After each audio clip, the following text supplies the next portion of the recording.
जय भीम, जय भारत दोस्तों। यह बात सन 1980-81 के आसपास की है। जून का गर्म महीना था। साहिब लुधियाना के बस स्टैंड पर उतरे। वहां से उन्हें उतरकर सतपाल, जो एक कार्यकर्ता था, के घर जाना था। लगभग 3 किलोमीटर रास्ता लंबा था। साहिब ने एक रिक्शा वाले को जाने के लिए पूछा तो उसने 5 रुपये मांगे। साहिब ने कहा, मेरे पास तो केवल 8 आने यानी 50 पैसे है। साहिब कुछ आगे कहते इससे पहले ही रिक्शा वाला चलता बना। साहब ने 4-5 और रिक्शा वालों से पूछा, लेकिन कोई भी 8 आने में जाने को तैयार नहीं था। साहिब थके हुए थे, जोरों की भूख लगी हुई थी। दोपहर चोटी पर थी, लेकिन साहिब ने कोई बात बनती न देखकर पैदल ही चलने का फैसला किया। साहिब अभी कुछ कदम ही चले होंगे कि उनकी एक चप्पल का स्टेप टूट गया।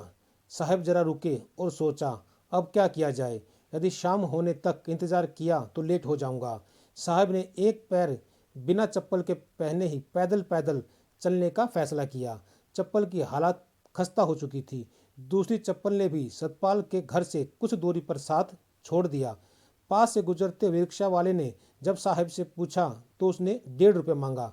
साहब के हाथ में 8 आने थे यानी 50 पैसे, तो रिक्शा वाला भी चलता बना। साहिब ने फिर जैसे तैसे हाथों में टूटी चप्पल लिए सतपाल के घर पहुंचे। साहिब के हालत देखकर सतपाल बेहद आहत हुआ और कहने लगा, साहिब जी, फ़ोन कर देते, मैं स्टैंड पर लेने आ जाता। साहब परेशान थे, कुंठित थे, थके हुए थे, भूखे थे। तो कहा, रास्ते में फ़ोन क्या पेड़ों पर टंगे हुए थे जो मैं तुम्हें उतार कर फ़ोन कर देता? यदि मेरी जेब में पैसे होते तो रिक्शा करके ना आ जाता। ऐसी टूटी हुई चप्पलों को पकड़ कर क्यों आता? आप खुद देखिए मेरे साथियों, मेरे भाइयों और मेरी बहनों, किस प्रकार का संघर्ष मान्यवर काशीराम साहब के द्वारा किया गया। इस प्रकार का संघर्ष मुझे नहीं लगता किसी भी दूसरे समाज के लोगों के द्वारा किया गया होगा। एक 1 क्लास ऑफिसर सरकारी की पक्की नौकरी को छोड़कर बाबा साहब के मिशन को आगे बढ़ाने के लिए किन परिस्थितियों में और किन हालातों में कितना संघर्ष किया, अगर आप उनको पढ़ोगे, काशीराम जी की जीवनी को पढ़ोगे, तो आपको पता चलेगा कि कितना संघर्ष मान्यवर काशीराम साहब ने अपने पूरे 40 वर्षों में किया है।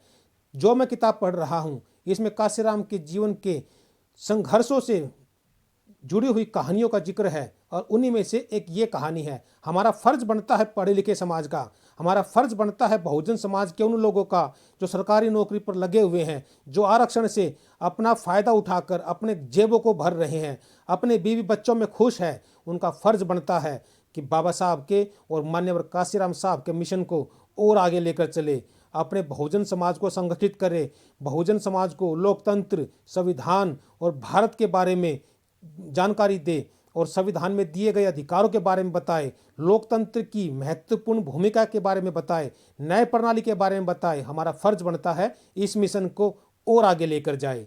जय भीम, जय भारत।